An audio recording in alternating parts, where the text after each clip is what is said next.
Hi, everybody. Thank you for joining me today in this live stream, and for those who might watch this later. Today, I want to talk about healthy intimacy. And I know many people struggle with this particular topic and this issue, as I have as well. It's healthy intimacy people are looking for. They're always coming to me and saying, Jerry, I want to find somebody I can have healthy intimacy with. I don't do healthy intimacy well. Intimacy has not been something that's worked out well for me. And what I've found for those who share those kinds of things, as I did as well, because I didn't know how relationships operated. I didn't know how they functioned, and so I'm just kind of in the dark, trying to find my way to healthy intimacy, hoping I will bump into it or it will just fall in my lap or I'll just get lucky. Whereas I don't think healthy intimacy is just simply a matter of luck. I wish it were, and maybe I'd win the lottery with it, uh, or thought I could win the lottery with that. And and oftentimes we also can set our sights on somebody that we care about or would like to be in a healthy relationship or an intimate relationship with, but we don't have the skills to participate on the level that they might be able to participate in terms of intimacy. And so oftentimes we'll feel thwarted. Well, everybody I've tried, it just doesn't work. Or what I will, it'll be the opposite.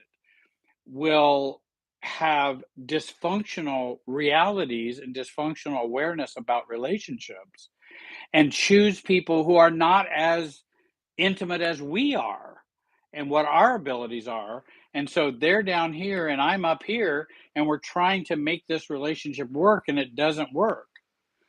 The first that I described was I'm down here and they're up here and I'm trying to make it work. Healthy intimacy is when we both share a kind of a similar maturity about healthy intimacy, or the skills for that, or the maturity for that, or the self differentiation for that. And I believe people can increase their ability to be more intimate while and increase their ability to be self differentiated and mature. That changes the whole relationship dynamics. Dating, finding someone, it really does transform that. And I've over 45 years of working with people, I have seen how many people have come and all of their relationships were just horrible or very dysfunctional.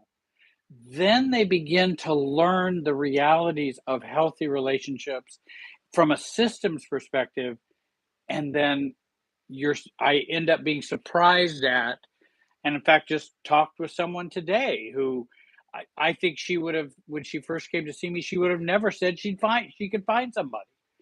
And now she has. She's able to be more open and vulnerable and intimate with them, and they with her, because she has been making those changes in herself. So again, I'm so happy you're here. Healthy intimacy is something I talk about in the online program that I've just that's been launched. You can find that on my website. There'll be some links below as well. Your new road to self, building the self you were never allowed to have, and it is a 6-module plan, a 6-module program. You can do it at your pace. Take all the time you need. You have access to these videos and this teaching for a long time. They're exercises, tools, and things to help you become more self-differentiated, help you to become more mature, help you to change from that old dysfunctional family that's at work in you, and help you to be the self that you would like to be and want to be. Um,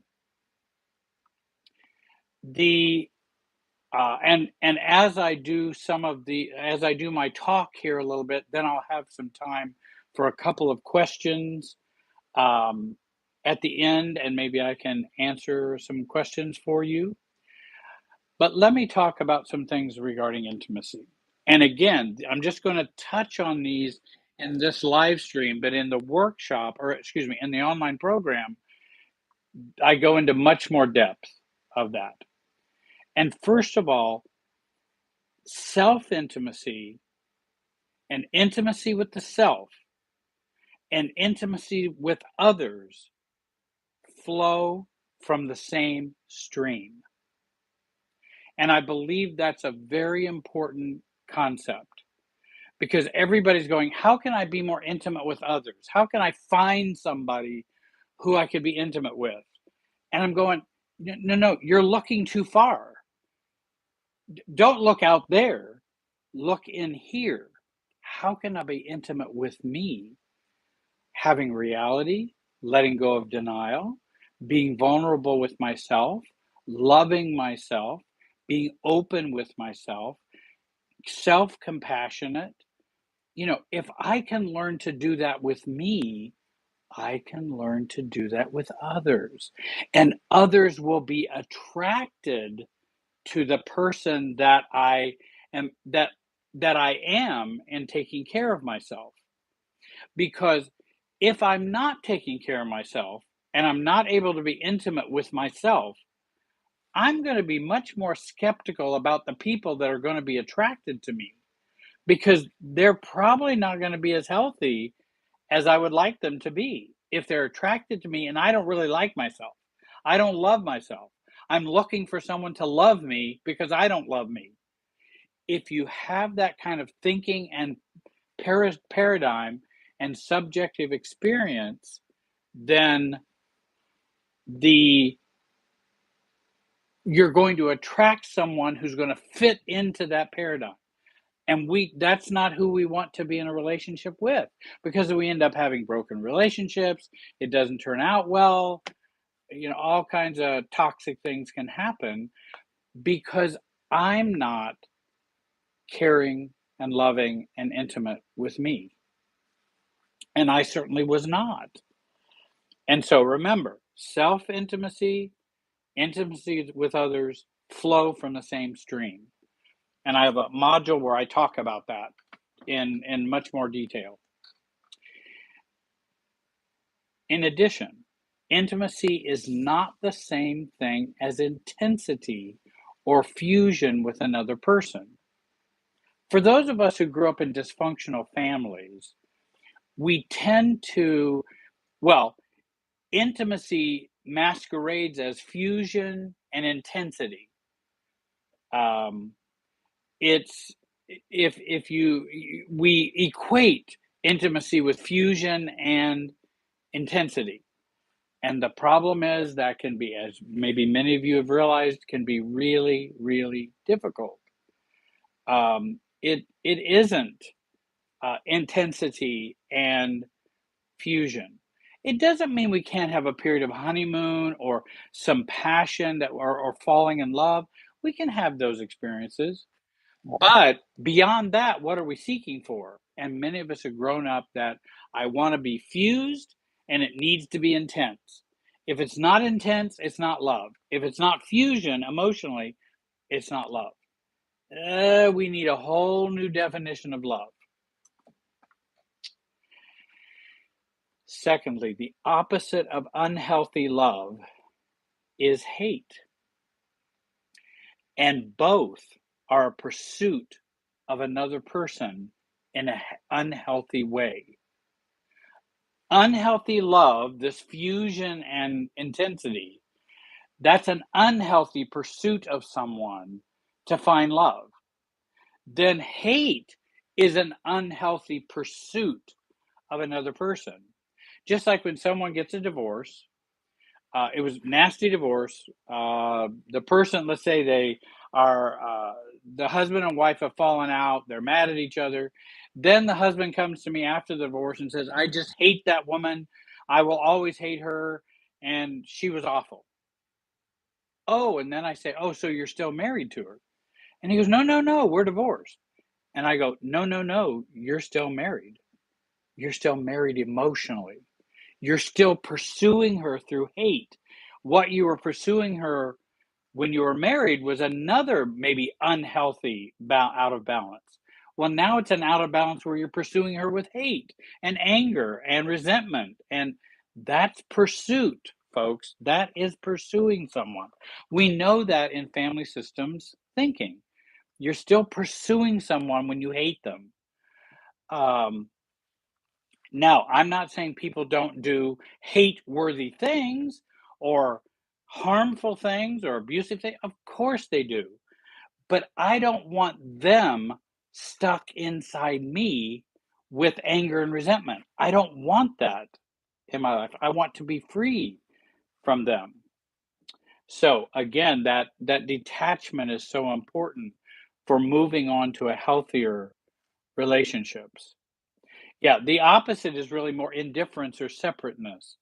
Um, the and yet I say that in the opposite of love is indifference.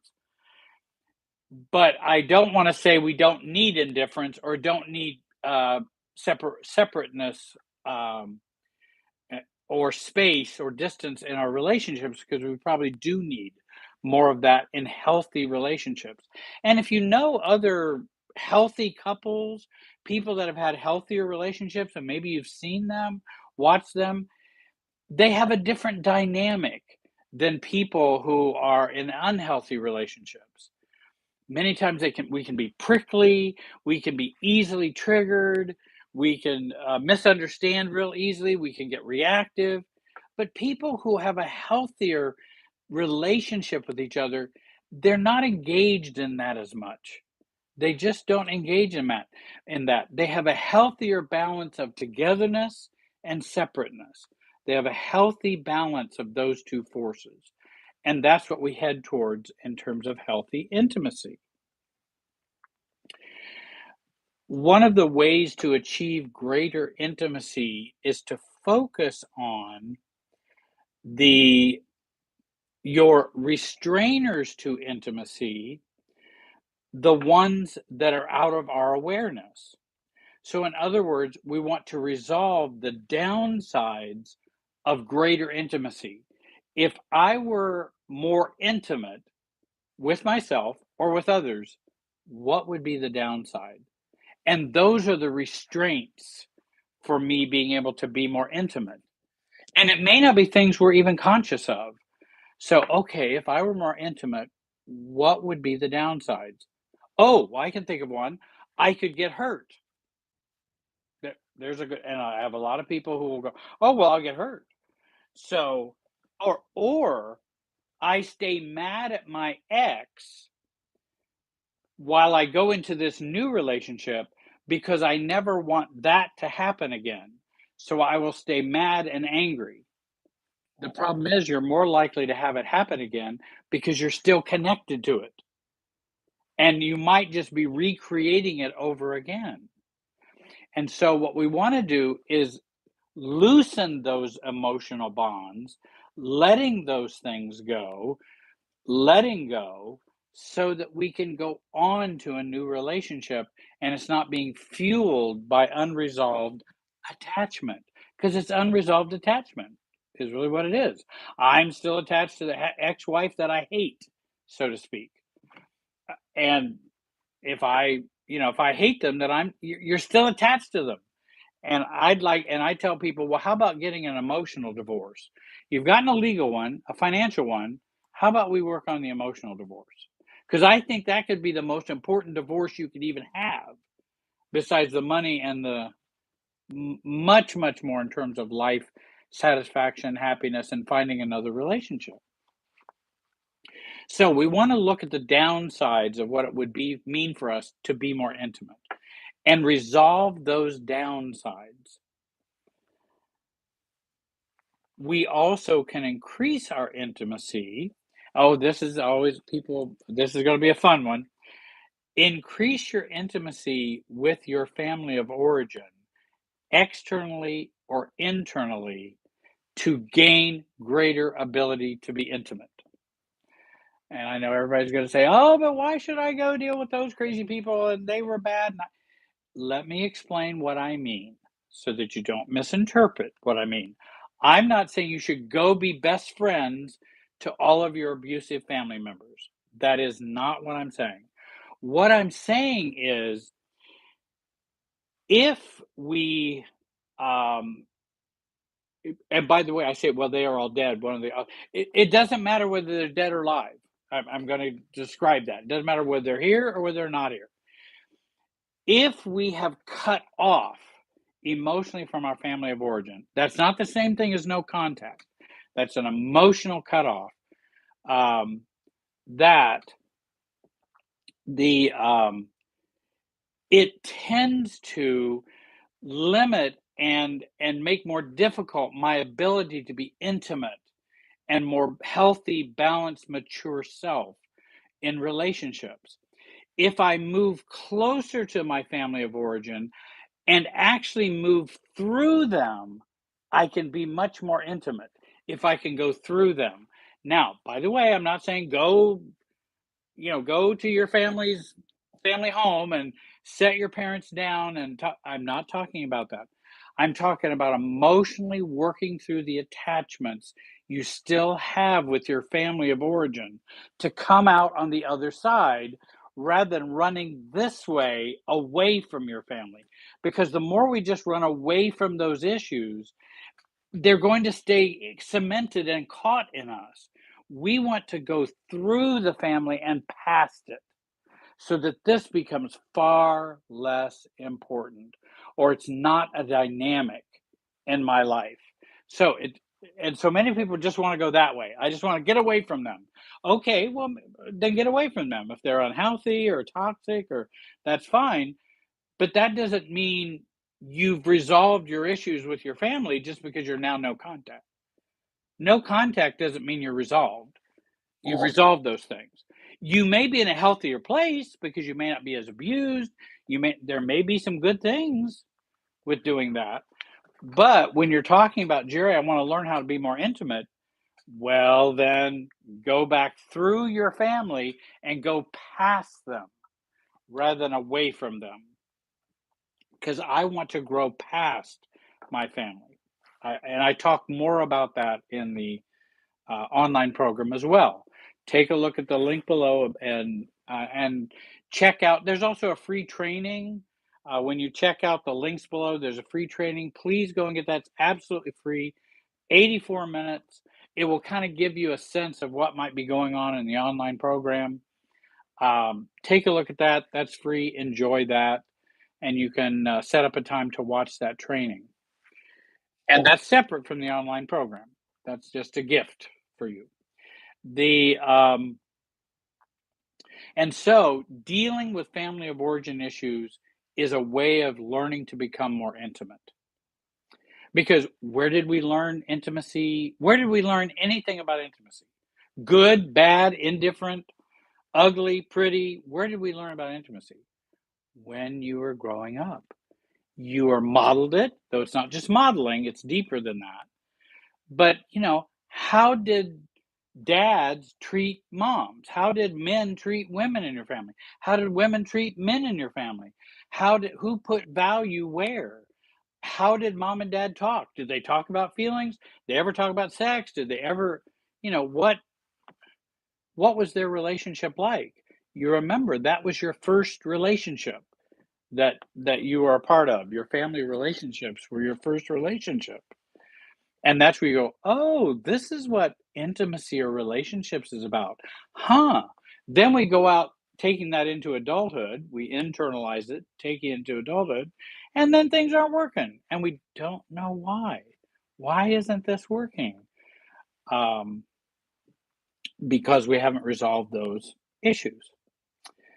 Another point, reducing emotional reactivity and staying calm in a relationship is the heart of increasing intimacy. This work increases our tolerance for intimacy. Working on staying calmer and staying less reactive. Now, why is it important to stay calmer and less reactive? Just because you can appear like you're more like an adult? That's not the key to that. It's not so you appear to be more adult, though you may actually appear to be more adult by doing that, but that's not the point. Um, with um, if we stay more calm, if we stay less reactive and work on that, then the family of origin issues are triggered less in us and overwhelm us and cloud our thinking and our perspective.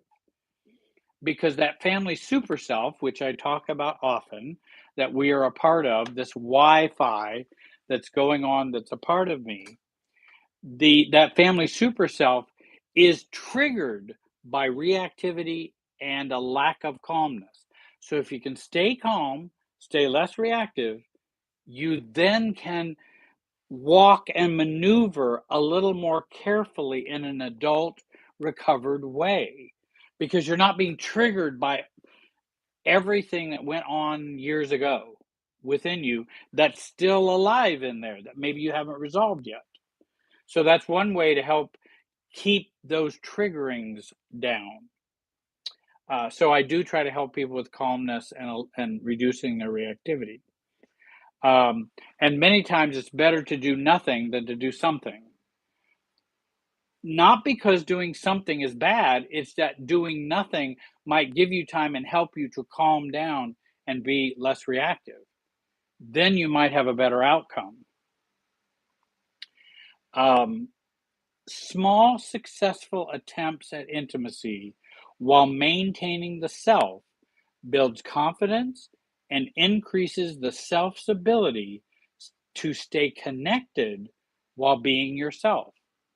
When we think about intimacy, it's about I want to stay connected to the other person emotionally, but I want to also be myself.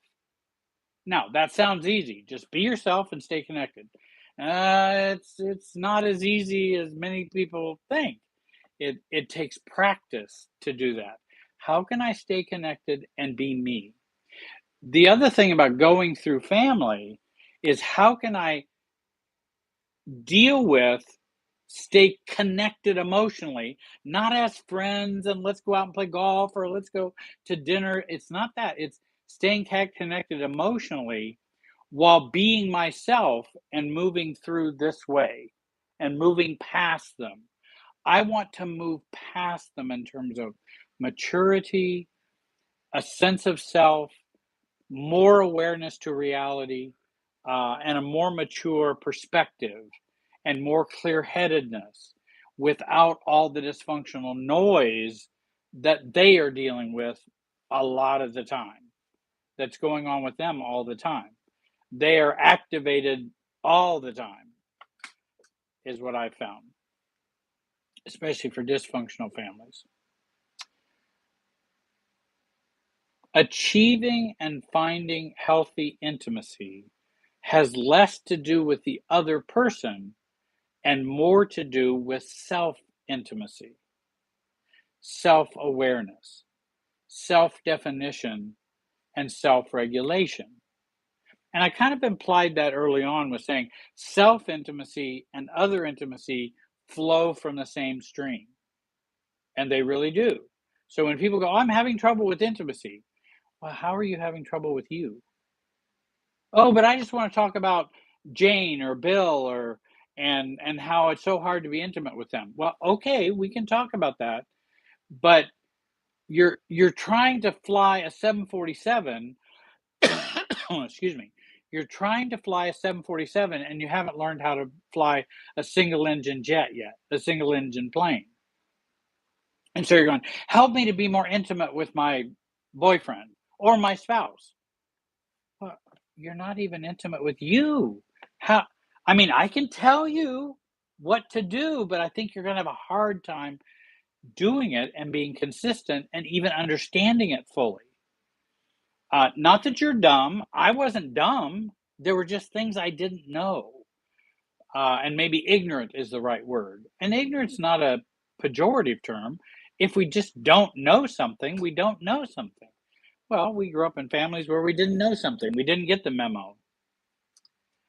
So, um, again, achieving and finding intimacy has less to do with other people or another person than it has to do with you. The last thing I wanted to share was I love Harriet Lerner's, Lerner, Harriet Lerner's definition of an intimate relationship. You can find that in her great book, The Dance of Intimacy, which I would definitely recommend. I think it's a great book for intimacy. And then I even add to it quite a bit more in the online program and provide my own helps for increasing your ability to be intimate and find intimacy. Harriet Lerner states, an intimate relationship is one in which neither party silences, sacrifices, or betrays the self, and each party expresses strength and vulnerability, weakness, and competence in a balanced way. So, if you want to know what an intimate relationship, that's a great description of it. That I don't betray and silence me, and I'm also able to be vulnerable, weak, competent, and in a balanced way in the relationship. And that's a systems view of relationship health, which I like the way she describes that, rather than a more individualistic view, which is I love you, you love me. Okay, now we have a healthy relationship. Well, I'm not sure that is true or always is true for sure. An intimate relationship is one in which neither party silences, sacrifices, or betrays the self for either one of them, and each party expresses strength and vulnerability, weakness, and competence in a balanced way. And I think it's definitely possible. I've seen it so many times. And in fact, I think it's achievable. I think it's something we didn't get the memo on. I think we can get the memo, um, and that there's certainly things that we need to do to mature because we're growing into this healthy relationship or healthy intimate relationship, and that I think there are certainly pathways to do that because I've seen it with people who I even thought might not get it and maybe couldn't get to that point. They have. I've been surprised I don't know how many times. And they've just said, I never knew you could feel this way. I never knew you could be this way after working with me. Um, and and I think again the online program you might want to take a look at that because it does have intimacy and healthy relationships in there, and also the earlier modules prepare you for this type of definition. It prepares you to, okay, now how can I then do an intimate relationship? um, yeah, and I think to an extent most people suffer from arrested development. Thank you. I didn't see your name. Oop, what was that? Daniel. Oh yeah. Oh yeah. Well, when you grow up in a dysfunctional family, you've got arrested development. I mean, and so, but here's the point. If you're going to unarrest your development, if you're going to develop, tell me how to do that. Can you tell me how to do that? Um, and that I believe I can share with you how to do that. Because if somebody could share it with me, if I could take it in, if I can learn it, so can you. But you just don't even know. You don't know my background. You don't know what I've been through. Uh, Someday I'll write a book about all that. The Because if I can do it, anybody can, or most anybody. I know if somebody's characterologically broken, if someone's a narcissistic sociopath, they're probably not going to make a lot of development in their adult development. They're just going to keep using people as pawns because that's all they know, and they don't have the insight and ability to be able to do too much with that. So there are people who are very broken, sadly, uh, but there are many, many, many, many of us who are. There's much more possible that we could achieve with kind of the right direction, and that's what I kind of want to provide. And I've tried to provide for 45 years and put up 400 videos on YouTube and they're all free. It was my way of paying it forward. I wanted the people to have some opportunities that I didn't have. I wish I'd have had my online program 40 years ago. I wish I could have watched that. Somebody who would have done that. I really wish I could have done that. That would have probably helped me so very much. It wasn't until I was in graduate school that I began to learn more about from a great pastor, psychologist, professor who just I'm so fortunate to have met him and had him as a teacher. And every time I heard his lectures, I just thought, I'd like to be like him. What does he know that I don't know? There's things he knows I don't know. Why does he know these? How did he know these things? Where does he go read them? I want to find out. And I actually was able to find out. And I've been trying to share those things with people for 45 years. Does anyone have a question? Maybe I could do a couple questions here at the end of our, excuse me, live. Sorry for the coughing. I apologize. Um, if you have a question, I could take a look and see. You could write question in caps and then have a question afterwards. Or you don't have to. If you don't want to ask a question, I just thought I'd make myself available. I wasn't able to see all of the comments as they go by. Um, the I and Wavy, I think you would really enjoy the live. I'm glad you're joining. the It seemed like somebody had talked about the just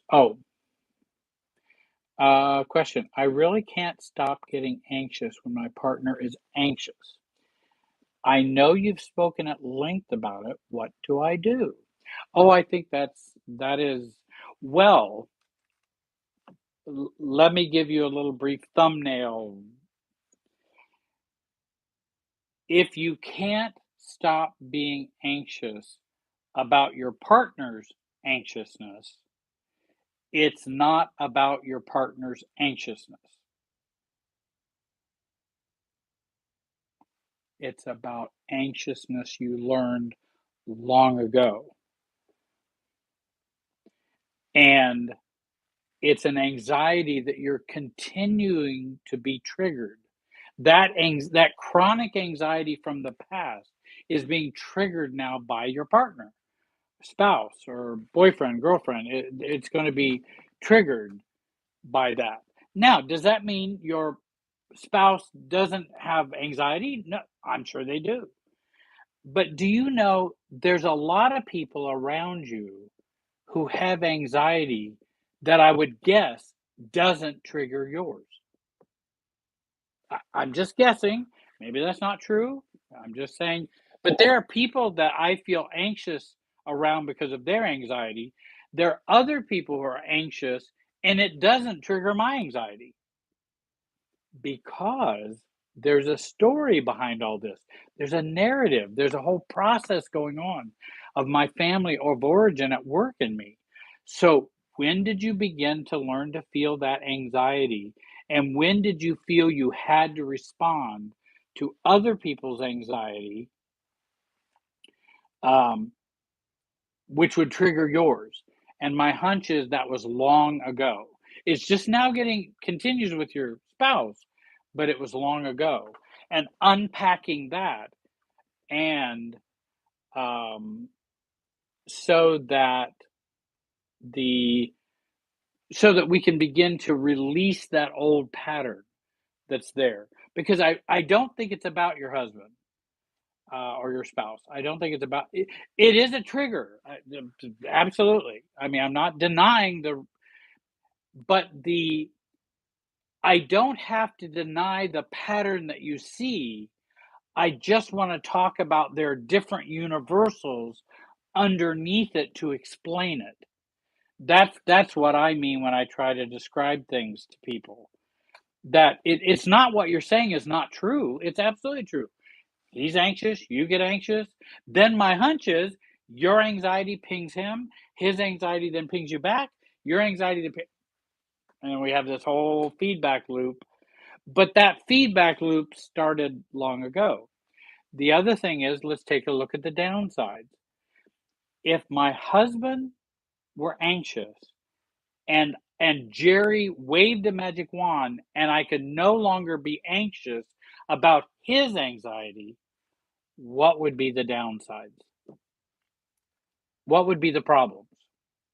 And I think that could be a very important question to gain some awareness. In other words, if you stop doing it, which I'm not saying it's easy to do, but I'm saying if you could wave that miracle magic wand, what would happen if you were not? Because I know with my mom would be anxious, I would be anxious, then I'd make her anxious, she'd make me anxious, and then when I began to realize, wait a minute, if I stop being anxious, what what would be the downsides of that? Oh, she would think I wouldn't care. She would think I don't love her. She would think I'm cold and heartless. She would, oh, well, we're not even together as a couple anymore, if I talk about a relationship. And because what that does is it leaves them with the spotlight on their anxiety rather than spotlight on this pinging of anxiety. Just like when somebody comes to me and says, Jerry, um, I think you've hated me for many years, and that has hurt me so badly. And you can tell they're anxious. They want to tell me this. And I go, well, I'm so sorry you're feeling that way. That must be horrible. Um, and look what I'm doing. I'm not being pinged. I'm letting them have their anxiety. I share some empathy or understanding. Well, that must be awful. While realizing that I've never hated them, all of the I don't know where they got that. That's never been my reality. And rather than, oh, I feel ashamed or guilty. I'm so sorry. I didn't know you felt that way about me. Oh my gosh, I'm so sorry about that. No, I'm not sorry about that. I never did it. But I am sad that you feel badly about that irrational belief. I do. That's unfortunate, but I'm not going to get anxious about it. There's no reason for me to get anxious about it. That's anxiety for anxiety's sake. I haven't done that to them. I hope that helps explain a little bit. Um, I think I've got another question.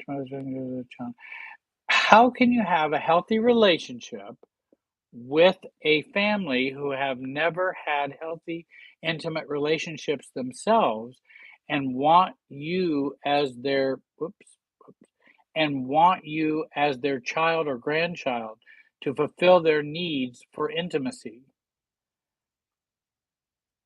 And you're saying, how can you have a healthy relationship with that? Well, number one, their side of the tennis net is not going to be a healthy one. So we know that they're not going to have a healthy side to the relationship. So what I'm thinking of, what is a healthy relationship for me with them as they are? immature, don't know how to do intimate relationships, needy out the wazoo, very, very needy. How can I have a relationship with them? And that's what I want to do in terms of being a mature adult. Well, I'm so sorry that I don't meet your expectations. That must be awful. What are we going to have for lunch?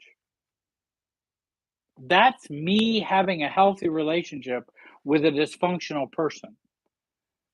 Or,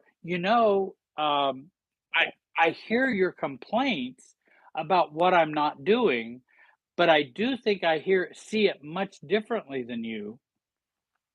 Now, you may think I'm trying to hurt you on purpose or being too detached or whatever. I understand that, but that's kind of where I'm at, and I hope we can continue to have a relationship.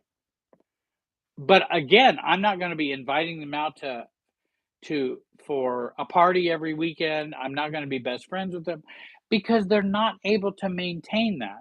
So I can then just maintain my own healthy sense of self for a short time when I'm with them, just a short time. Um, and we have to think in smaller increments when you have a dysfunctional family. I'm not talking about, okay, I'm going to do this and they're all going to love me and I'm going to love them. No, no, no. They are not well. They have many, many issues and many needs. I have a few issues myself. I come with issues to this party as well. Um, and so I want to come realizing I have the issues, but that I can also take care of me, love me, protect myself, and differentiate and disagree and say, "Oh, well, I'm not, I you've never wanted to have a close relationship with your family, Jerry. You've never oh, guten Tag. Yes. You've never wanted to have a close relationship with your family. Well, I'm sorry you feel that way. That must be awful to think about me that way. Huh, that must be very painful. However, I do need to share, uh, I don't know that guy. I don't know that guy who's never wanted to have a healthy relationship with his family or have a close relationship or whatever. That Jerry, I don't know. I would have always liked that. I just think it's not easy for us as a family. And that's my opinion. And you can accept that, not accept it, be mad about it, you can do whatever you want to do. But the, I, you know, and I can remember even talking to my own mom and saying, Mom, we don't do that well in our family. Because I know she always wanted me to be close with my brother. Well, my brother and I are just two different people. We're we were never going to be close that way. Though actually, I think when both of us gave up being close, having been pushed together by mom all those years, we actually became closer when you have that dynamic off. When you kind of accept, hey, we're two different people. So I think that, and TM, I'm glad, and Foreigner, I'm glad that I wish I could have been there 25 years ago. Wish somebody would have been there 40 years ago for me. The and I'm glad some of these statements are a help to you. I can tell my voice is just kind of having a little bit of rest. I've been doing a lot of recording lately, and my voice is kind of raspying. I want to again direct you to the online program. Get the free training. Please click like on this video. That helps with YouTube and getting videos out. If you click like, subscribe to the channel, click the bell so that you're automatically notified when I do a live or have a new video up. Um, and all of those would be grateful. I would be grateful if you would do those things.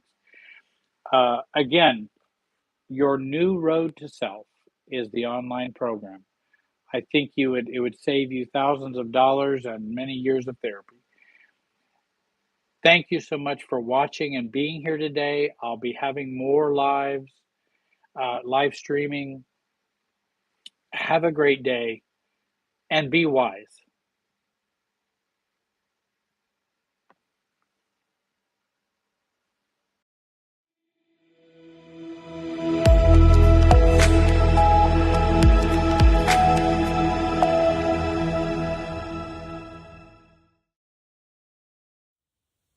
Hi, everyone. My name is Jerry Wise, and I'm a life and relationship coach. And I wanted to share some important things with you today in this video entitled 15 Assertive Rights as an Adult. And this is part one. I'm going to do the first 5 of the assertive rights. Then I will do 2 other videos to include the other 10 assertive rights as adults.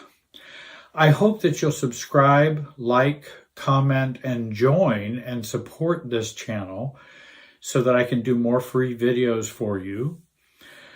I'd like to review the assertiveness rights for adults.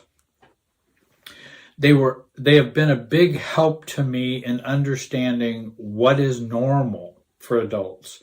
Many of us growing up in dysfunctional families, many of us growing up in our family of origin, we may not have learned a good deal of the normal assertiveness rights that we have as adults, also as recovering adults.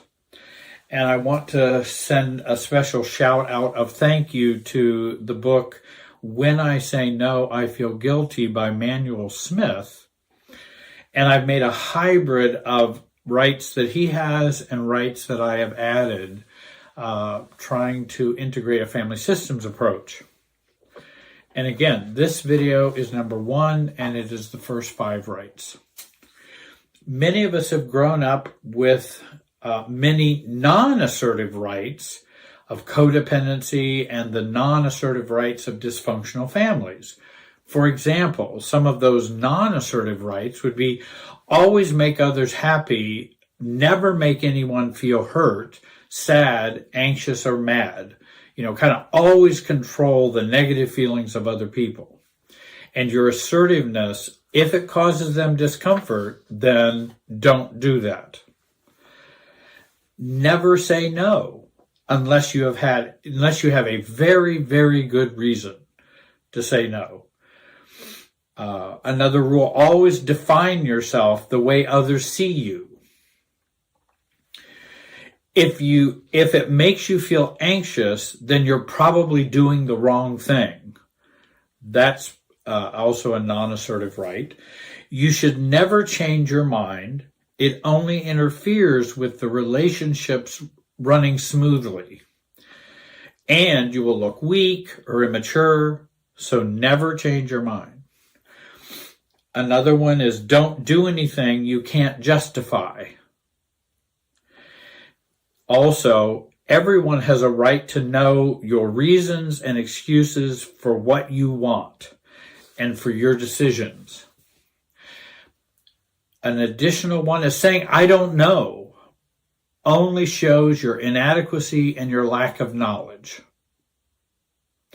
And it will end up hurting people in the long run.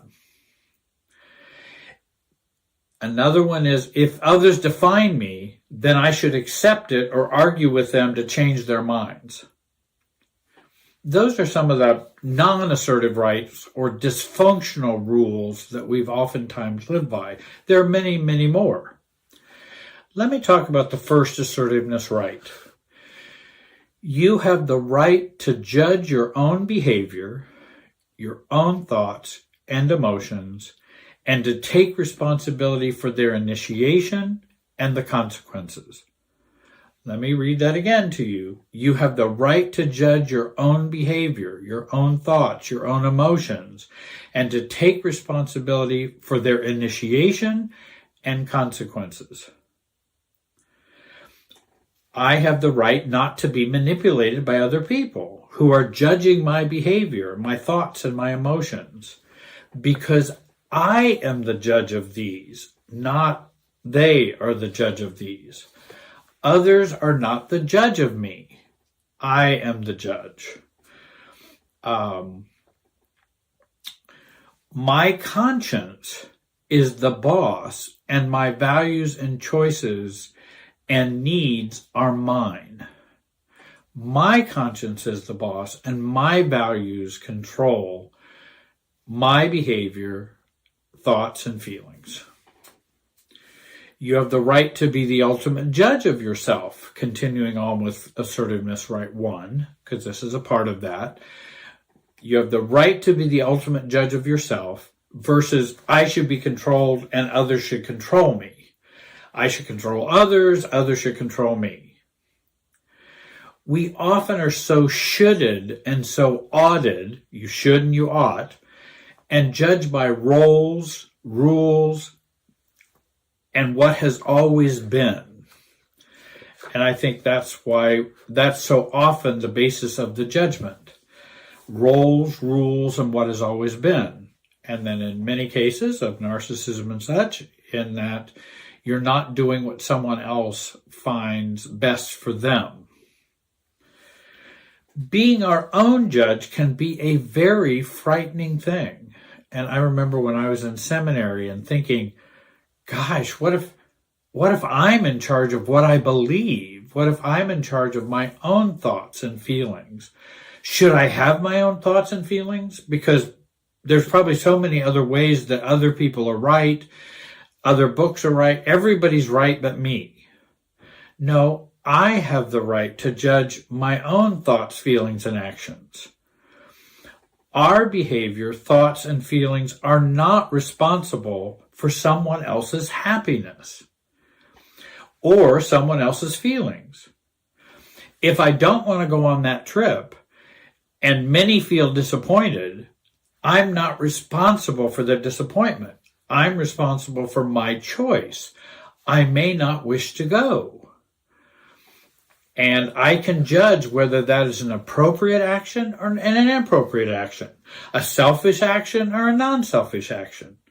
But if I don't want to go on that trip, I have a right to make that. If everybody in the world feels hurt by that, that's not my responsibility. And it is not healthy or moral to put the responsibility of your own happiness on someone else.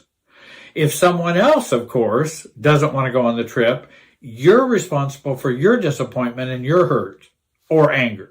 That's your responsibility. It's not theirs. That's assertiveness right 1.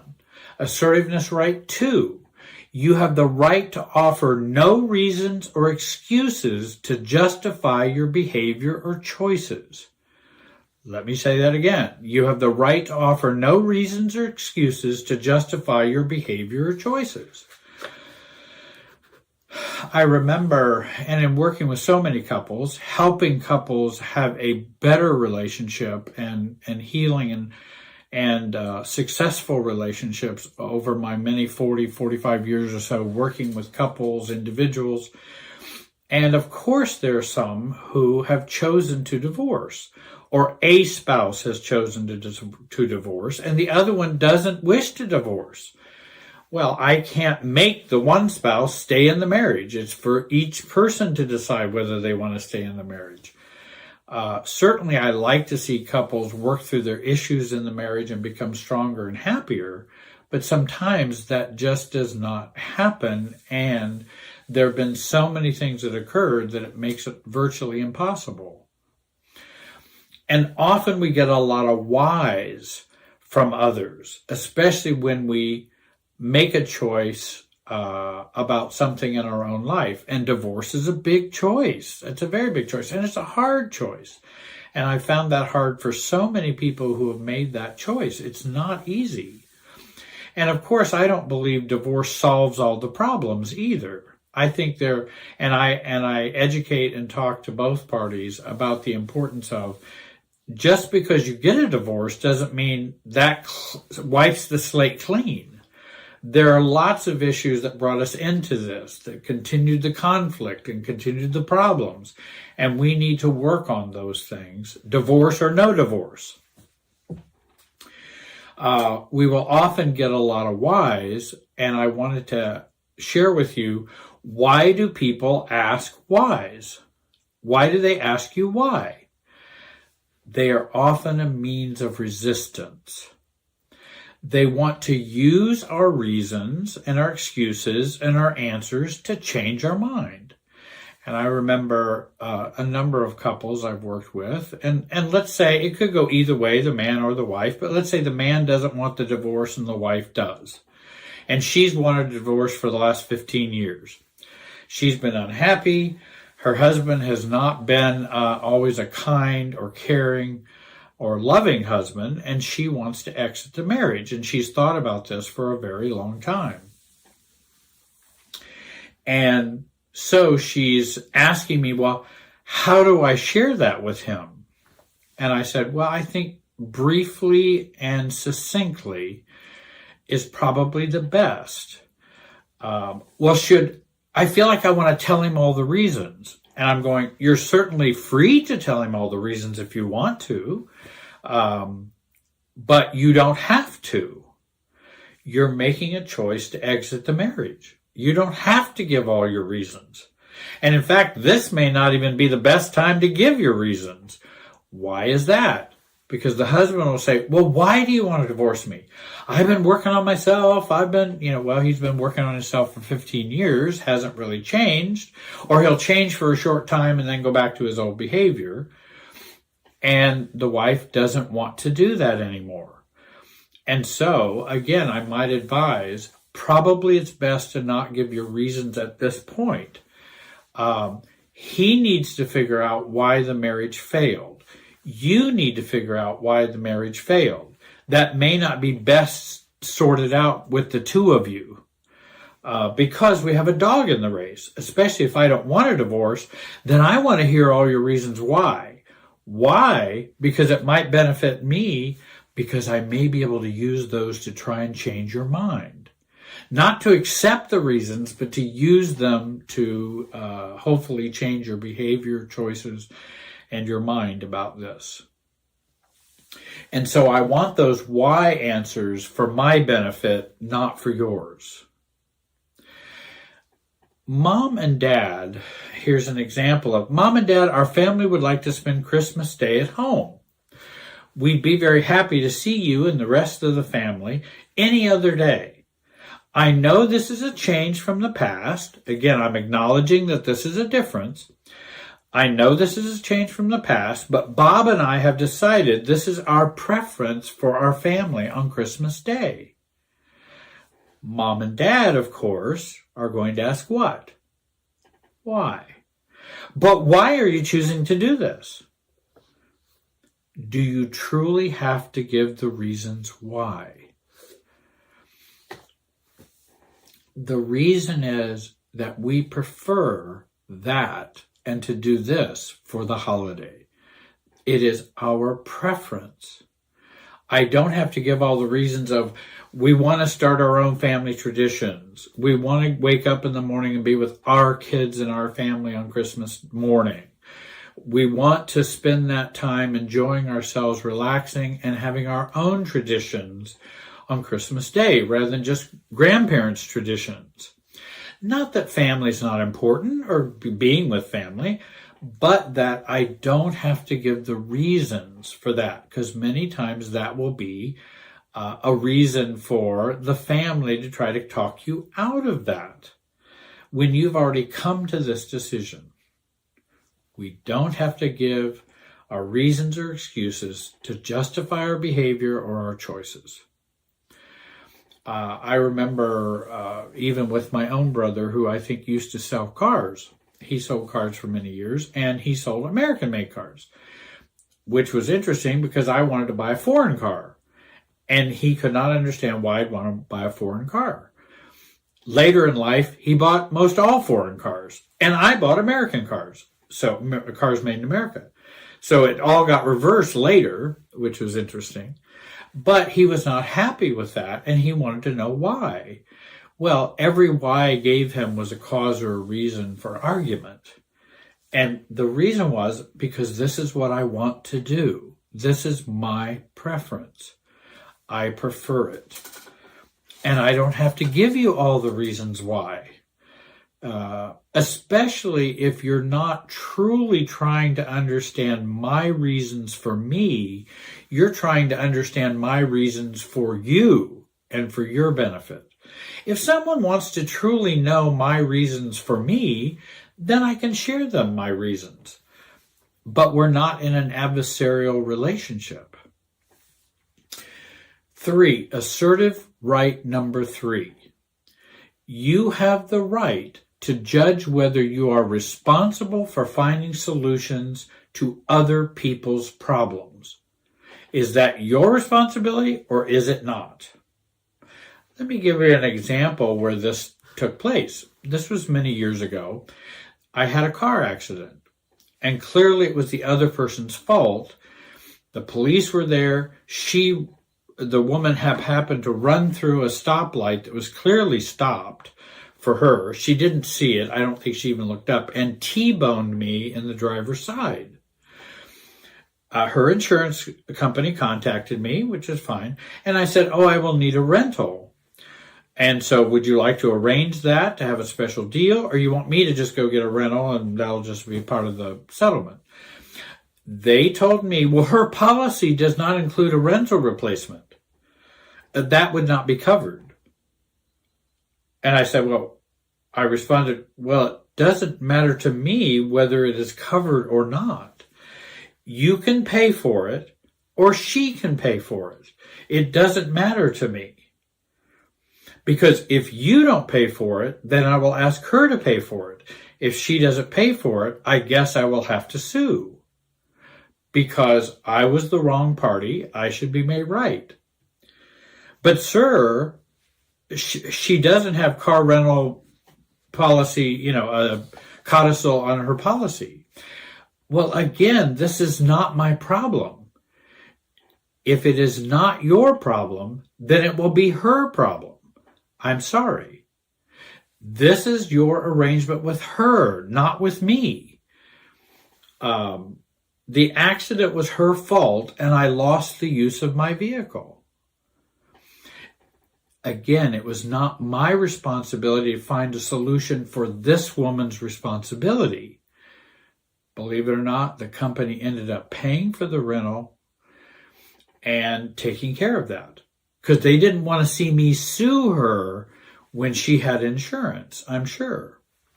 Now, things may be different now, I don't know, but back then, that was what I was getting. They, of course, didn't want to pay for a rental if they could avoid that. But I don't care what your policy is if you hit me. And it's your fault. I don't care what your policy is. That's between you and them. I don't have to be responsible for finding solution to other people's problems. I think another way of thinking about it is, a dad comes to you and says, could you make your mom happier? She's not happy right now. And then we just fight about it. So I want you to go and make up with your mother. Well, now, wait a minute. That's between mom and I don't. Whose responsibility for the relationship am I taking over here?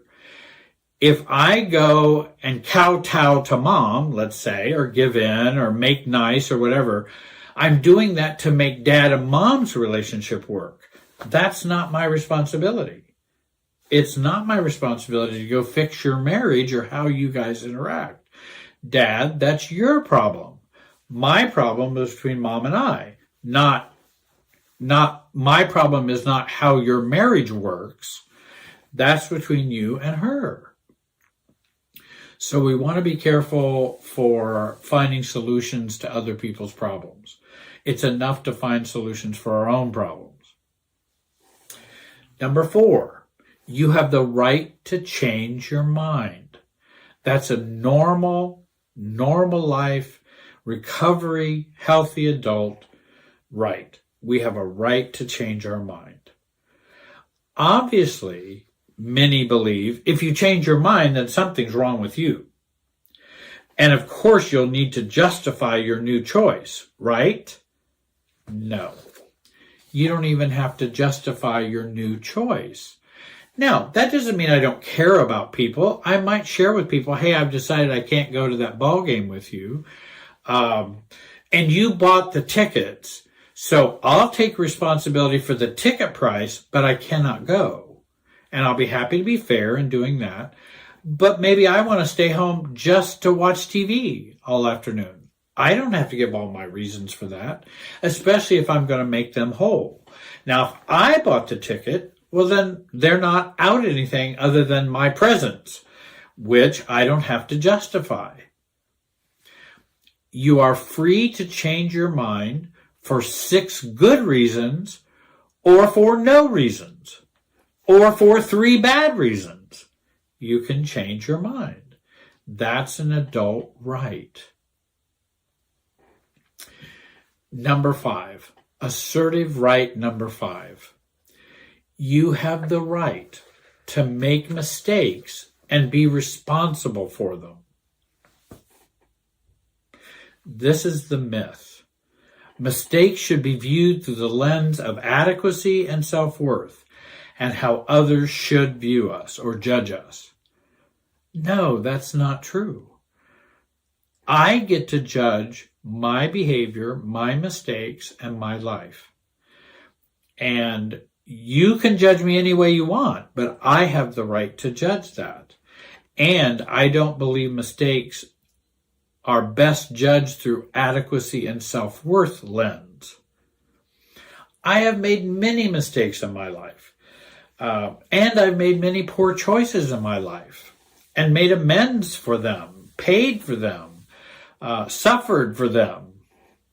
I remember one back in 1980, I filed bankruptcy due to my business immaturity and my loss of a business.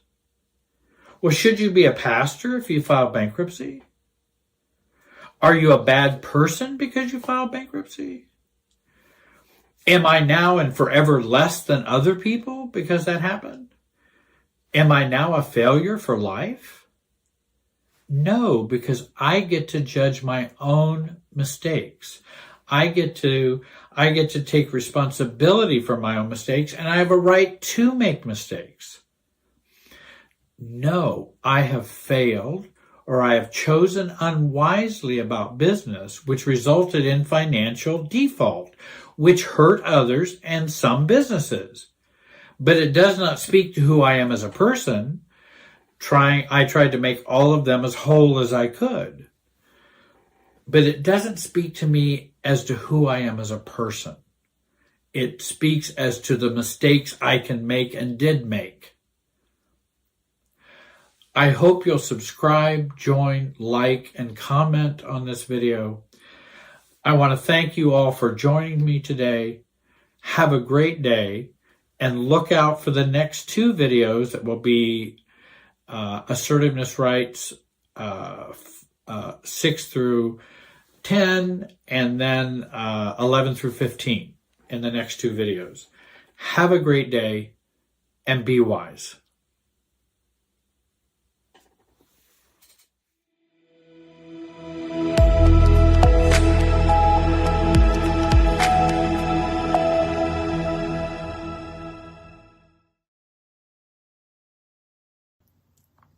Hey, hi everybody. My name is Jerry Wise, and I am a life and relationship coach, and I have been helping people for 45 years to learn to self-differentiate and to deal with family systems reactivity. I hope you'll join my YouTube channel, and I hope you'll click the bell above so that you get all of the new videos. When I create a new one, you'll be notified. And I hope you'll join this YouTube channel membership. It's inexpensive, but it helps support the videos that I produce. This video is entitled, Stop Falling for Your Reactivity. Most of us, and for most of us, reactivity is a common and frequent experience, even when we're unaware of it. It propels our thinking, it overwhelms us emotionally, and then gets acted out in our behavior. One of the most classic examples of this, though it doesn't take this much of a pinging, but one of the classic examples of this pinging is when we are adults, and we travel home for a holiday dinner, travel to our family of origin.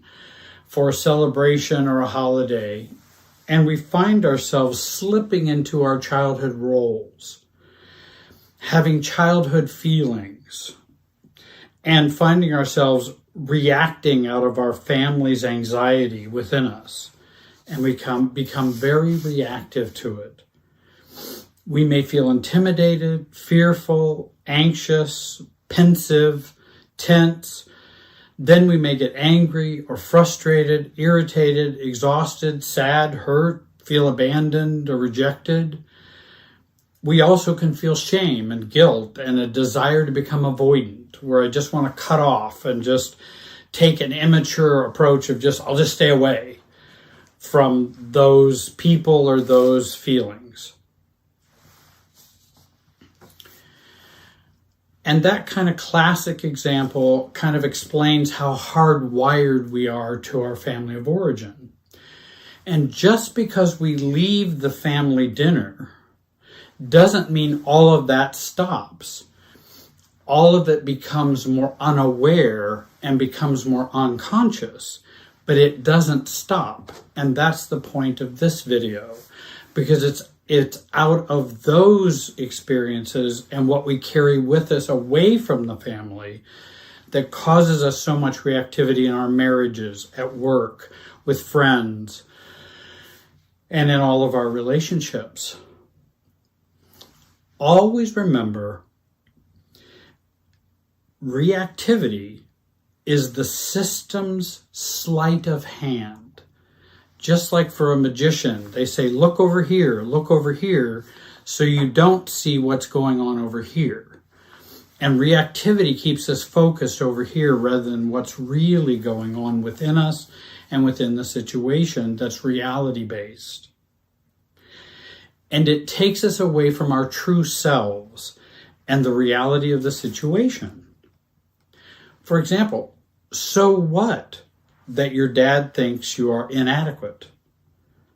And so what that your mother thinks you are needy, weak, helpless, and in need of mothering or correcting?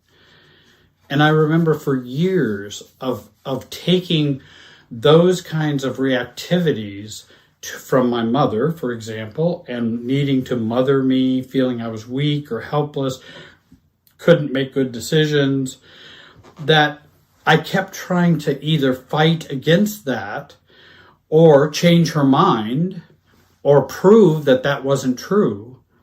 That's me still staying stuck in the reactivity of the family. My hunch is my mother had her own feelings of feeling weak, helpless, in need of mothering, and needy from her own family. And that gets carried on down to us. And so what that your husband finds you are and thinks you are over emotional or you're too sensitive? The reason I say so what is that if they think you are a Coca-Cola, so what? If someone thinks I'm inadequate, doesn't mean I am so. If someone thinks I'm over emotional or too sensitive, doesn't make it so. So they're calling me a Coca-Cola, is what I use in other videos to describe that. And we react to the Coca-Cola wiring within the family and within the emotional system. Their thoughts, our families, comes out of their family feelings and thoughts from decades in the past and generations in the past. Reactivity is rooted in our childhood, our growing up, our imprinting, and how we are still wired to our families today. And it carries on with us as adults, which thwarts our sense of self and self-differentiation. So we want to practice resisting our reactivity. We want to give it little power. If I start to feel reactive, don't fuel it with your thoughts or your feelings or catastrophizing. It may feel powerful, but this is also a distraction from our anxiety and intensified so that we don't act for self. It blocks self-awareness. It blocks thinking. It blocks staying calm. Then it undermines self-awareness, self-definition, and self-regulation. These are the three pillars of self-differentiation. Let me give you an example. A couple are upset that the wife is over close with her family, parents, her siblings, excuse me, and her husband is upset that he does not feel special, or he doesn't feel that love for him is a priority. This couple we'll call them Jose and Maria. Maria is enmeshed with her family. She then marries Jose, and she continues that enmeshment with her family. Jose has always felt she favors her family over him.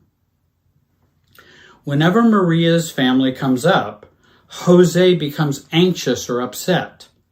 And again, the family anxiety moves to Maria, moves to Jose. And it is wired all the way through. And we become anxious and upset.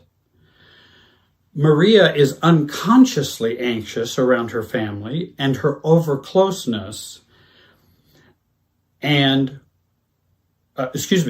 Maria is unconsciously anxious around her family, and her overcloseness eases that anxiety. If I fuse, it eases in a temporary way that anxiety, but does not solve the problem. So whenever we give in, whenever we fuse, whenever we enmesh, whenever there's too much togetherness and too much we-ness, it brings down the initial anxiety, but it keeps everything in place so that it does not change. So we will have to do that over and over and over again. Maria's parents are fearful of losing their children through alienation, which occurred with them and their families. There was alienation. So we don't want that to happen, so let's be over close so that doesn't happen. The over closeness is a reaction to the alienation in previous generations.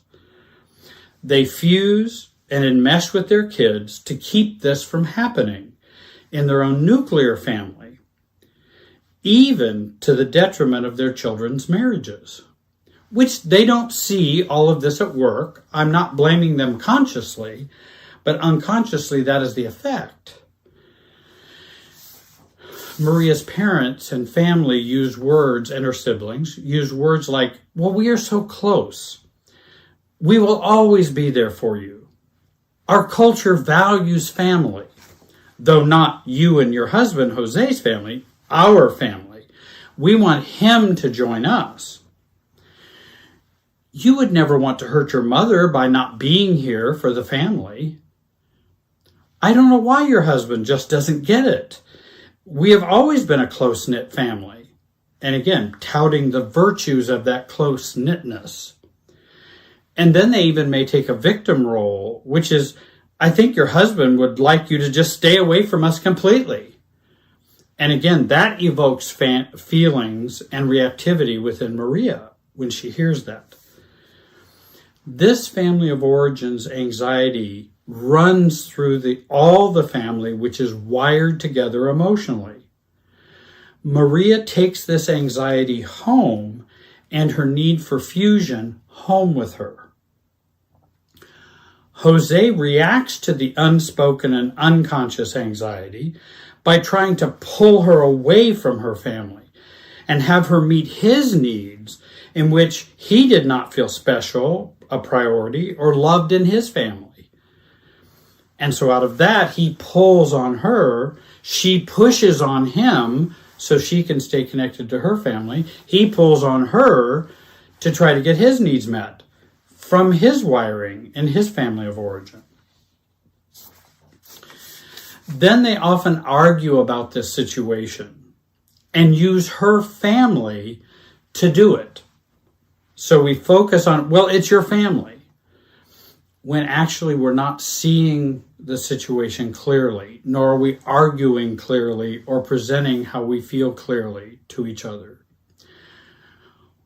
what they are arguing about are unresolved feelings and is unresolved wiring and unresolved anxiety and feelings generated in our family of origin. So what do we do when we get reactive? What should we do? Become more aware of your underlying anxiety, this chronic anxiety that Murray Bowen talked about that exists in all families. Remember, becoming reactive, acting out of that reactivity and that anxiety digs the hole deeper and continues the dysfunctional pattern and doesn't address how we're wired to each other. It solidifies your role and place in the functioning in the system. And reactivity is a result of this wiring. I remember working with a Jose and a Maria type of couple. And once they began to see that, they could connect to each other much better. Because then we're starting to get out and pull out of the quicksand of the family wiring. And they can actually have a healthier relationship with each other. Look away from the reactivity when it occurs. Don't let it hypnotize you or keep you in a trance. Locate the old source of the reactivity. For example, what would happen if I chose my husband over my family of origin? And address those fears, concerns, worries. Because in actuality, there's no reason why you couldn't continue to have a self-differentiated relationship with your family while choosing your husband over them. It's appropriate to choose your husband over them. Once we become married, our spouses are our priority. And if they're not, there will be a constant argument and fight for love, attention, specialness, power, all of those things. And remember, it's not that you differ with your family of origin or differ with those around you, or that you differentiate within a relationship system. It is that you're reactive in the differing. Differing does not mean harm. Work on staying calm. Practice staying calm. This is an important circuit breaker for the reactivity and the wiring. So once you start to feel reactive, go, I need to stay calm. That's what I need to do. Not I need to react or behave or talk or share my thinking or share my feelings. No, I need to stay calm first. That will allow your emotional system to wind down and allow you to think more clearly about what's really going on. I know it's not easy, but stop looking at or focusing on the reactivity. Because again, the more we look at it and focus on it, the more we'll miss what's underneath it. So look away from the reactivity, though it pulls us towards it through guilt, fear, hurt, shame, fear of rejection, etc., etc. And by the way, with regard to rejection or fear of rejection, I used to say to get my mind to not focus on that by saying, well, if they reject me, it won't make my pants fall down. So what? If they choose to reject me, I have no power over their thinking and feeling. That's up to them. Many times they will reject you out of their system's feelings that they have not resolved, not because you are inadequate or deserving of rejection. So when you begin to feel reactive, begin to say, so what? What is the situation about? Is this, and I use another phrase, the situation is hopeless, but not serious. Maybe I can't change them, but it doesn't have to be serious. and we can say, so what about the situation? I hope today has been a help to you. I hope you'll click subscribe, click the bell, join YouTube membership. I hope you'll follow me on Facebook, Instagram, and Twitter. And I want to thank you for joining me today. Have a great day and be wise. Well, hello. I'm Jerry Wise. I'm a relationship coach. I'm a life coach. I've done many other caregiving jobs in my past, and I'm going to be talking about building self-esteem and building self-confidence. I know many of the folks have had to deal with narcissistic abuse and narcissistic people in their lives. Some people may just want to learn more about growing up, being self-differentiated, be stronger as more mature adults, and have happier, healthier lives, careers, relationships.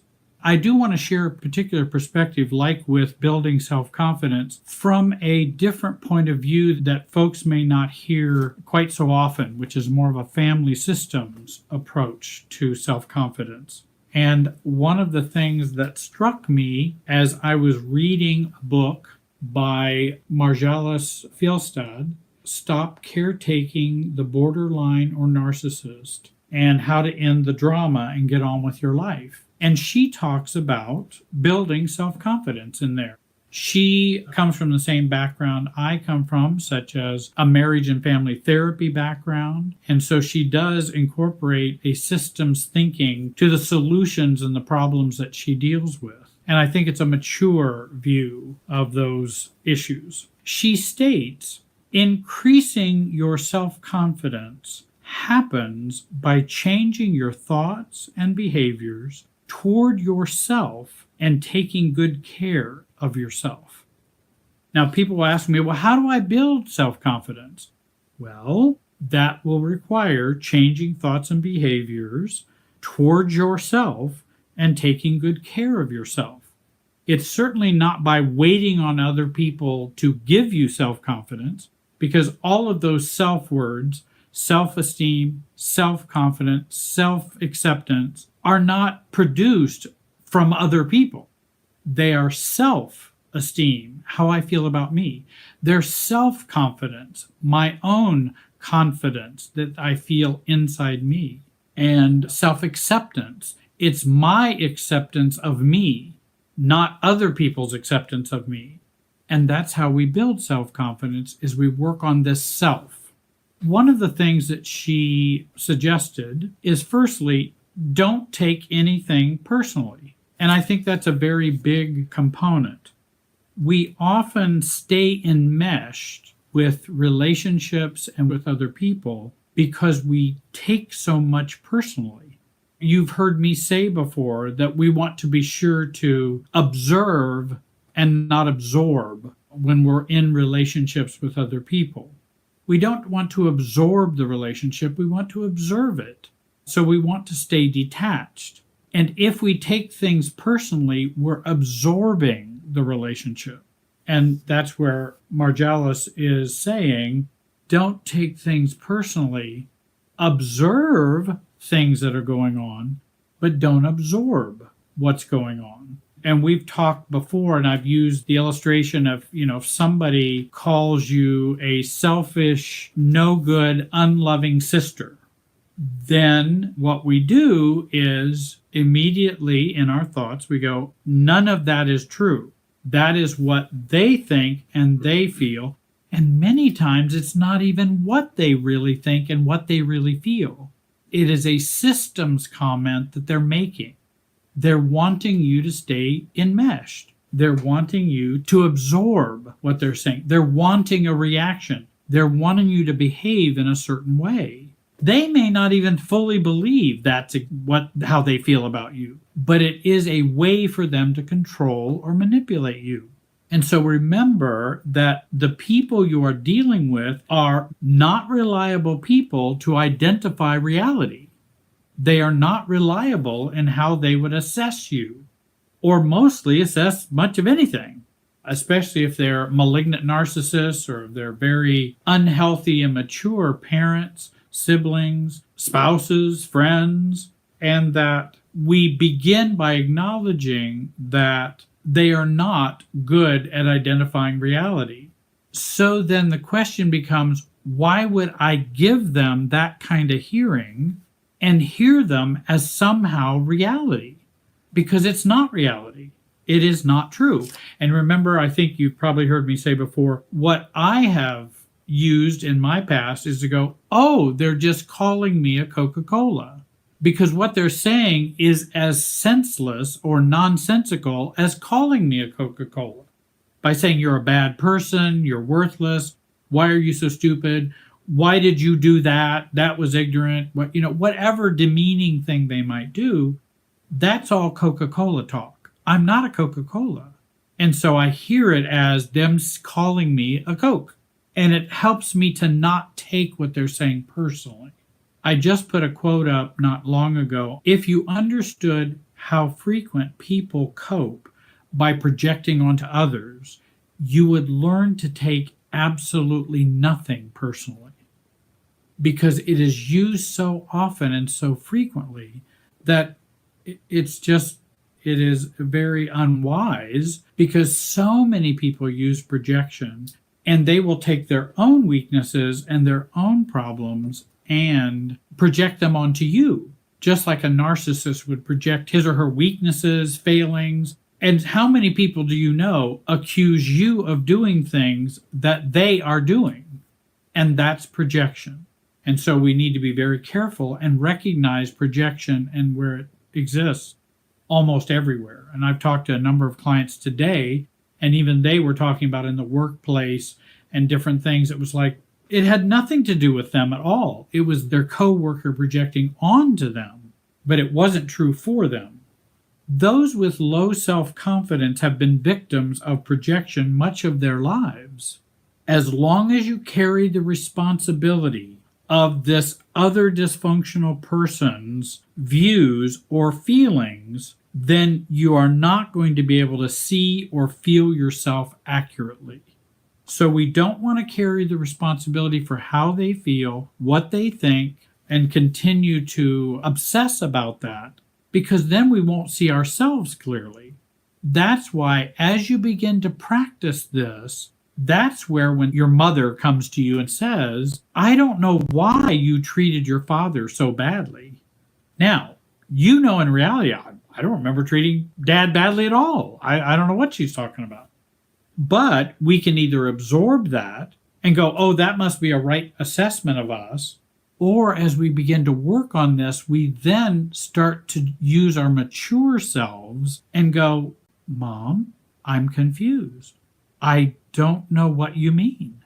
That doesn't make any sense to me. Well, your dad said that you called him a jerk, which I didn't, but your dad said you called him a jerk and you treated him disrespectfully. Mom, I'm still confused. I have no recollection of that. I have no desire or need to say that. So I'm sorry, I don't know what Dad's concerned about. I know you're coming to me to share that with me, though actually she's triangulating.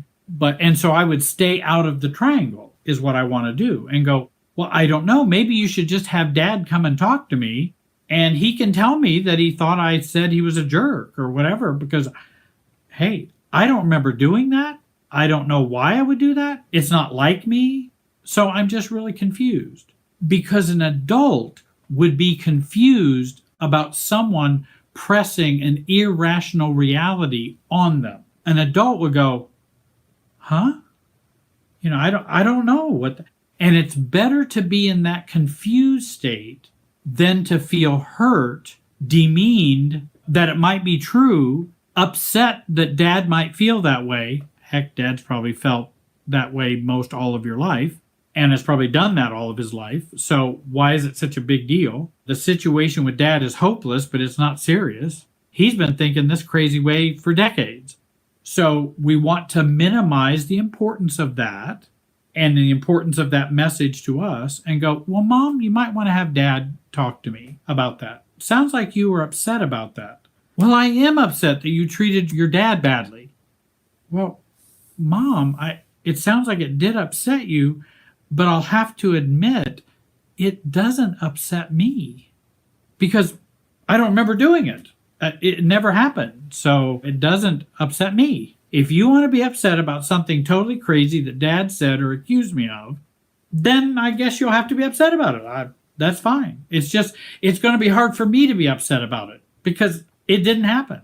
But thank you for sharing that. Have Dad talk to me. And again, Dad's projecting, Mom is carrying the projection to you and triangulating, and then you're supposed to get all enmeshed and wrapped up in the problem and feel very bad, subservient, guilty. Why have you hurt your dad? And you're supposed to go into all of that chaos and mess. Secondly, Margellus talks about respecting yourself. It sounds like, well, of course I need to respect myself. Do you know how many clients I have who do not respect themselves? Do you know how many people are out there walking on the street who don't respect themselves? A good number, if not a very, very, very high number, do not respect themselves at all. They may pretend to respect themselves, but they really don't. And so she's saying, self-respect means to consider yourself being worthy of high regard. And are you ready to consider yourself as having high regard? And people go, well, I don't know how to do that. Jerry, how can I respect myself? And I'm going, it's not a how question. It's a when question. When are you going to consider yourself being worthy of high regard? When are you going to begin to respect yourself? And in fact, the when question, though hard, is a better answer than somehow giving you 5 easy tips to respect yourself, because you're going to fall back into the same pattern. If you're not going to choose to begin to respect yourself, then all the self-help books in the world are not going to fix you. We're always wanting other people to matter about us more. But the struggle is we don't matter to ourselves. That's something I can do something about that. I can't change you if I'm not going to matter to you. I can't change that. But I can change whether I matter to me. And that's where we have power and we're able to do something about that. Are you ready to matter to you? In respecting yourself, she writes these things are a part of that process. Taking good care of yourself, knowing or identifying what you feel, honoring your strengths, understanding your shortcomings without self-blame. And that's a very important one. We're going to talk more about that. Accepting yourself without guilt, shame, and blame. That's a real tough one. Thinking about what you want, defining goals for yourself, listening to your own preferences, examining and exploring what preferences do you have? Do you like chocolate ice cream or vanilla ice cream? That's a very important question. And people go, and I ask them, can you tell me whether you like chocolate or vanilla? And they go, well, yeah, I prefer chocolate. Well, how do you know that? Well, because I've asked myself and I've eaten both and I enjoy that. That's no different than any other preferences you might have in life. Do you prefer this job, this career? You want to do that? Do you want this kind of relationship, that kind? What are your preferences? Choosing your own friends, acknowledging your needs, and protecting yourself. That's a part of respecting yourself. And then improving that, she writes, listening to your feelings, honor your own dreams, love and care for yourself, stop interactions that are hurtful to you, eliminate negative put-downs, take the time to think of what you want, and that takes time. You have to take a break and go, what do I want? In this crazy situation I'm having, what do I want? And so we have to ask that question of ourselves. Speak up for yourself, believe the best about yourself, and hang around people who really like you just the way you are. She also mentions in her book, start positive self-talk and positive actions, balance your emotions and thoughts. In other words, you might want to dial down your attention to your emotions. I didn't say don't be aware of what your feelings are. Dial down your attention to emotions and tune into your own thoughts. Often we have been in the world of drama, chaos, emotional triggering, reactivity. We've grown up with that, and we still experience that with our family and with other people. And so we want to dial down the drama, which means we want to dial down the emotional side of things and think more versus feel more. And I'm not telling people who need to become aware of their feelings of identifying and expressing them. That's an important work we have to do. But overwhelming ourselves with feelings is not going to help us be more clear or be more adult. Control your own feelings of feeling intimidated, that others will want to intimidate you. And again, they're looking for you to be triggered and to stay in the dysfunctional system and relationship the way it's been functioning. They don't want you to change. So they want to trigger you or intimidate you so you will carry the company line and carry the family line, stay in the family trance, stay in the relationship trance. And so I have mentioned, in terms of controlling your own feelings of intimidation, give up hope, give up guilt, give up shame, give up giving others power over your emotional life. And so many people continue in their hope that, okay, they'll change. Maybe they'll treat me better this time. Maybe they'll be nice. Maybe I'm going to just keep hoping that they will be different. No, I can give up hope. That's okay. In fact, I might actually grow up and feel better if I give up hope that, hey, they're not going to change. Now what am I going to do? Now I can begin to take care of myself and begin to live my life. And I know that was very important for me when I began to realize my mother's not going to change. My dad's not going to change. They are not going to become the parents I always wanted. That's not going to happen. They're weak, regular human beings with their own failings, strengths, craziness. You know, I turned mom into Joanne. She's just another adult. I realize we are biologically connected. I understand that. But that is not a magical experience. And so I want to see them as another adult and treat them as such. And so I give up hope that they can be this ideal human or this person that can meet all my needs. Same way with a spouse, same way with friends. Sixthly, she says, learn self-assertion and self-focus. And I think that's very important, that we learn to focus on us versus them. Keep the focus on you. I talked to a client today. She was struggling. She was having a problem with her dad. He was hurtful in what he said and said, oh, well, I think I'm going to go move to this part of the country where your half-brother is, whom that half-brother doesn't even care about dad at all.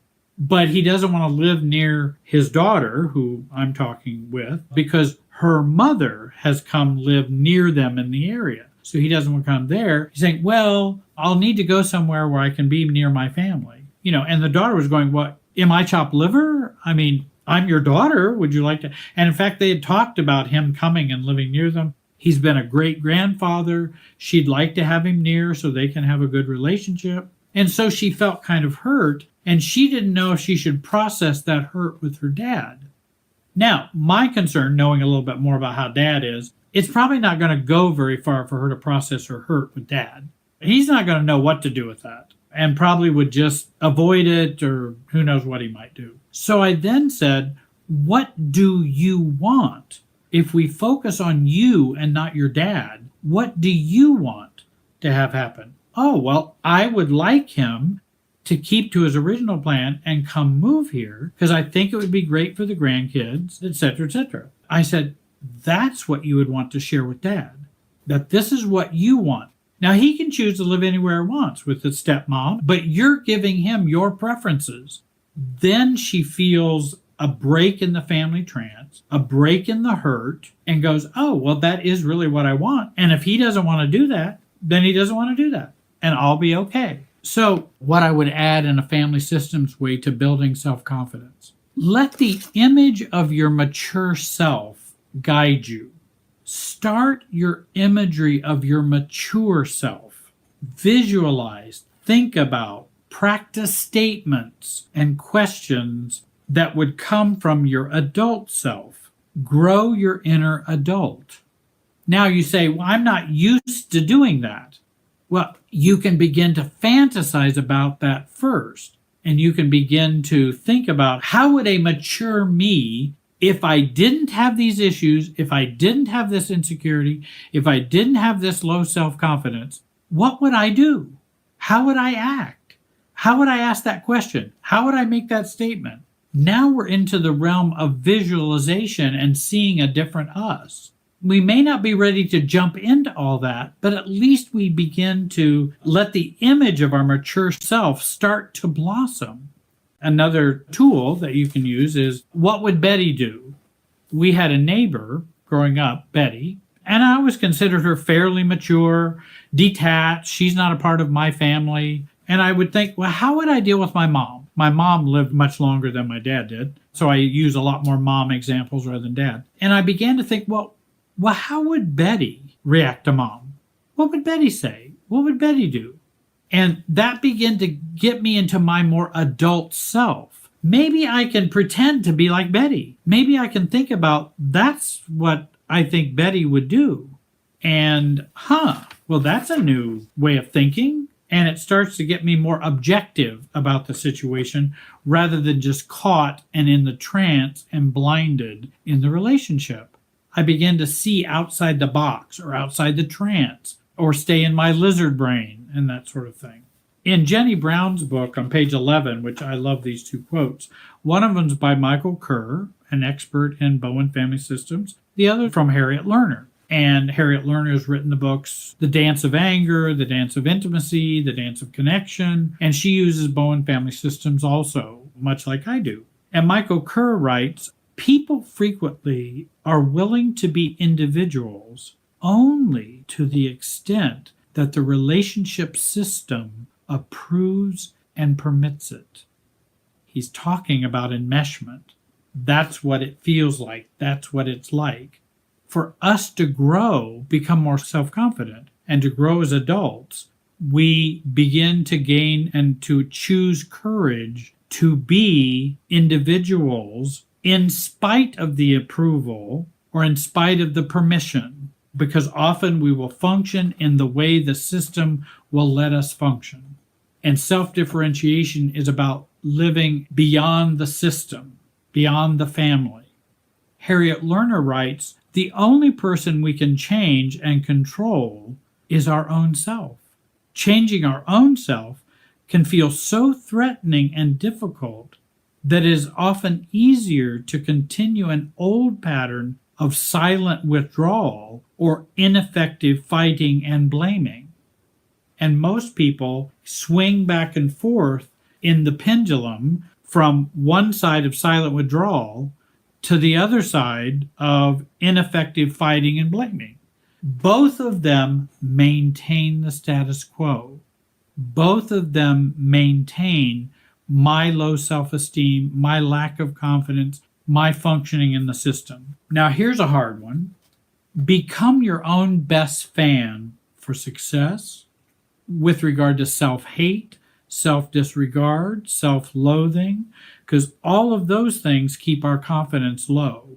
And I have a lot of people, and they say, okay, Jerry, help me to change. And then I'll go, well, there are things you can do to change, but I think it may be really difficult for you to change if you don't like you. I'm not a fan of yours. So what you're asking me to do is to be a fan of yours while you're not a fan of yours. And that's going to make the therapy, the coaching more difficult because I'm a fan of yours. I'm on your side, but you're not on your side. And so how can we help you become more of a fan of you? Then what we do together will be much more effective. I've had some clients recently, and she had some major changes that happened. And she said, I know other people may not think these are big deals, but see, I know they're big deals. Just like when I began to challenge my own family and my own functioning, when I said I did not want to be the only one and did not want to be who gave the family prayer every time our family got together. But that went against what I was supposed to be doing. The system says you need to be doing this. And so even making a small step, some people say, well, all you did was you tell your mom you didn't want to do the family prayer. Yeah, but you don't understand. That's not all it was. We don't do that in our family. This was a big deal. And of course, it made a big change in me, even to do that small step. And so we are a fan of ourselves and we are happy about our own successes. Accept yourself. Oh, this is going to be a good one. Accept yourself as you are. And when I tell people, are you ready to accept yourself as you are? Well, no, because I don't like everything about me. And I do dumb things. And I attract narcissist boyfriends and girlfriends, and I marry the wrong people. I'm codependent, and I'm this and I'm that. And, I smoke and I shouldn't be smoking. And wait a minute. I didn't say, are you going to accept you once you become perfect? That's not what I was asking. Are you willing to accept yourself right now as you are? Warts, faults, weaknesses, brokenness. Are you willing to accept that? Well, no, I can't do that. Therein lies the conflict. That's where the problem's going to be. And that's where you're going to be fighting inside yourself and will not be able to make that progress. Because if we could help you to accept yourself right where you are right now, you then could gain some more meaning as to how you got here. You could tell the story and tell their story, your weaknesses story, your wart story, your brokenness story, your why you're smoking story. You could begin to give a narrative and a way to talk so it would become less powerful for you and you might be able to change. Accept your failings and weaknesses with no shaming, no loathing, just accept them. Sit with them, accept them. They have not been accepted, so they keep acting up. If we're a smoker and we don't accept that, then we'll keep having anxiety and anxiousness about needing to smoke. If we attract narcissists and hate ourselves for doing that, we're going to keep attracting narcissists. If we always give in and dislike and hate and not accept ourselves for giving in all the time, then we're going to keep giving in. Or if we over caretake or all of those things that we criticize ourselves for. This frees us to change and gain greater self-confidence when we are not hating ourselves. Reducing self-hate, self-put-down increases self-confidence. I have people that ask me, Jerry, how do I start? And they're waiting on me to tell them how to change. We don't realize that you've not been waiting on me. You have been waiting on you. You're not waiting on Jerry, a therapist, a pastor, a coach, or God, or others, or friends, or spouses, or partners, but we're waiting on us. The bad news is we're still waiting on us. The good news is that we can show up for us. You've been waiting on you, and that can make a big difference. Now, does that mean coaching, therapy, other kind of help doesn't help? No, of course it helps. And we do need people to help us and guide us. But the real practice comes in what I hope the therapy, the coaching, and all of that will do is help you see you've been waiting on you to show up for you. That's what the good news is. Because you've been taught you don't like you, you shouldn't be waiting on you, and that you will never show up for you. That's what we've believed. And so then when we go to other people and go, how can I do it differently? What should I do, Jerry? But actually, it's the power is already in your hands. It's just we have not been guided to let's use it. Let's you become a fan of you. Self-love, self-acceptance. If you have felt worthless and fear taking assertive action, mistrust your own intuition, have no confidence, take very small steps, and do the trauma recovery. If you've really been beat down in a dysfunctional family and you've had all kinds of problems, take very, very small steps, and then you might want to get some help with some trauma recovery. I think that would help to get you started on that road. Even taking the step to go talk to someone, taking the step to go to a recovery group, taking a step to get a sponsor, those are worthy of your success and being a fan of you. Hey, I went to an ACOA meeting this week. Can you give yourself some credit for that? Rather than what many would be saying, well, I should have done this a long time ago. What's wrong with me? And I only went to one meeting. I should have been going to 3 meetings. There comes that old negative part of us to destroy the success that we have had and what we've done well. Those who have experienced these intense feelings are like someone who suffers with malnutrition. We need to feed them very digestible food in small amounts. Their systems cannot handle normal portions or regular food. Take small steps in healing, which is self-loving. If you're really wounded, you accept that. Okay, now what small step can I take to begin to show up for myself? And then, I've even implied this already, to increase self-confidence, deal with perfectionism. And of course, you've heard my motto before, which has really been a big help for me to make small changes and have some successes. And that quote is, anything worth doing is worth doing poorly. Get support and guidance for doing things in a mediocre way or an imperfect way. Perfection will mess with ACOAs, adult children of narcissists, people who've grown up in dysfunctional families. Perfection will be a killer, and we have to work on our perfectionism. Find a sponsor, a coach, a therapist, a spiritual guide who has maturity to walk with you to build your self-confidence. You might find a therapy group or recovery group, and hopefully that would be a help to you. I want to thank all of you, and there's some new things that are going to be coming out and that I'm working on. I want to thank you again. I wish you all the best. Take care.